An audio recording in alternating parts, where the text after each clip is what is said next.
The Seahawks went into the locker room trailing by a touchdown at halftime Monday night. What followed was an onslaught of big plays on offense, takeaways by the defense, and a 24-0 run that allowed Seattle to take control of an NFC showdown with the Minnesota Vikings.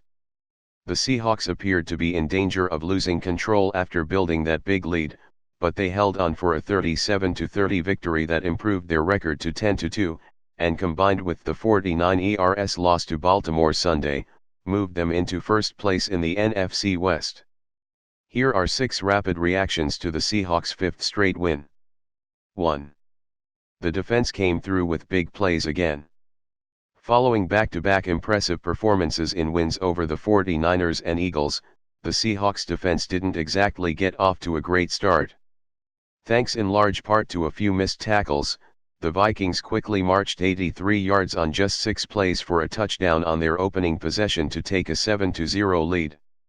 After that touchdown, however, Minnesota's next 7 possessions went punt, field goal, punt, fumble, punt, interception as the defense asserted itself in a big way.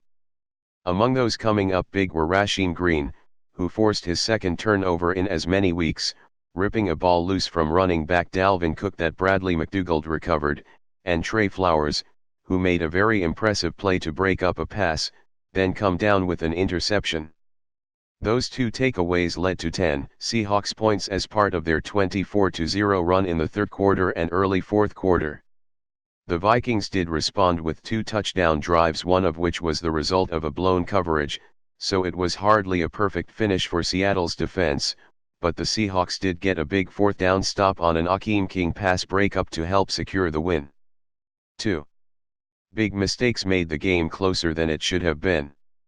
The Seahawks came away with a win, which in the end is all that matters, but the game was a lot closer than it needed to be if not for a few very costly mistakes that contributed to 21 of Minnesota's 30 points.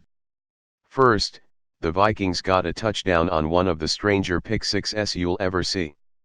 After a Russell Wilson pass attempt was tipped at the line of scrimmage by Armon Watts, Seattle's quarterback tried to bat the ball down, something he has successfully done in the past, but instead of knocking the ball harmlessly down, he instead accidentally knocked it forward and right into the arms of safety Anthony Harris, who returned it 20 yards for a touchdown.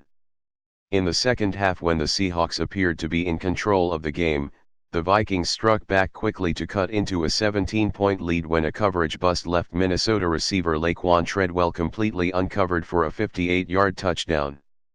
On Seattle's ensuing possession, DK Metcalf fumbled after securing a 3rd down catch, a turnover that set up a Vikings touchdown drive that made it a 1-score game. 3. Carson and Penny were an impressive 1-2 punch at running back. For most of the season, Chris Carson has been the clear number 1 back, keeping Rashad Penny from getting very many opportunities, but last week Penny came through with a big game, gaining a career-high 129 yards in a win over the Eagles. That naturally led to the question of what the Seahawks would do going forward with their 2 backs playing well, and on Monday at least, the answer was to get them both involved in a big way. Carson again got the start and led the way with 23 carries for 102 yards and a touchdown, his 5th 100-yard game of the season, but Penny had a big role as well, rushing for 74 yards and a touchdown on 15 carries. Penny also had 4 catches for 33 yards, including a 13-yard touchdown reception. With those 2 leading the way, the Seahawks rushed for a season-high 218 yards against a Vikings defense that ranked 6th in the NFL in run defense coming into the game, allowing 94.2 rushing yards per game. 4. Special teams played a big role in the win.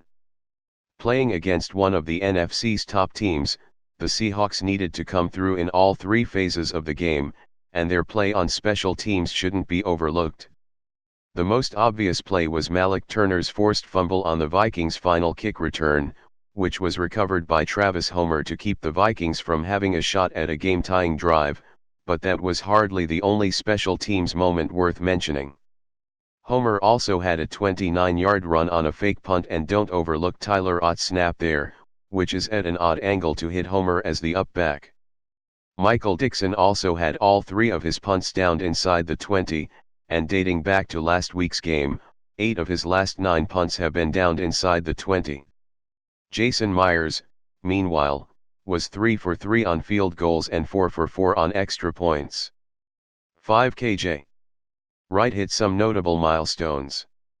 With 9 tackles on Monday, linebacker KJ Wright moved past Keith Butler for 3rd place on Seattle's all-time tackles list, trailing only teammate Bobby Wagner and former safety Eugene Robinson.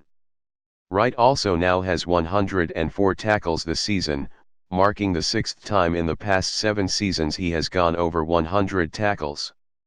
6. The Seahawks came through on 3rd down. The Seahawks didn't have an offensive penalty on Monday, and as a result they avoided getting into a lot of 3rd and long situations. With manageable down and distance situations, the Seahawks went 7 for 15 on 3rd down, including a 60-yard Russell Wilson touchdown pass to David Moore on 3rd and 5, and a big 11-yard run by Chris Carson on 3rd and short late in the game to help run down the clock.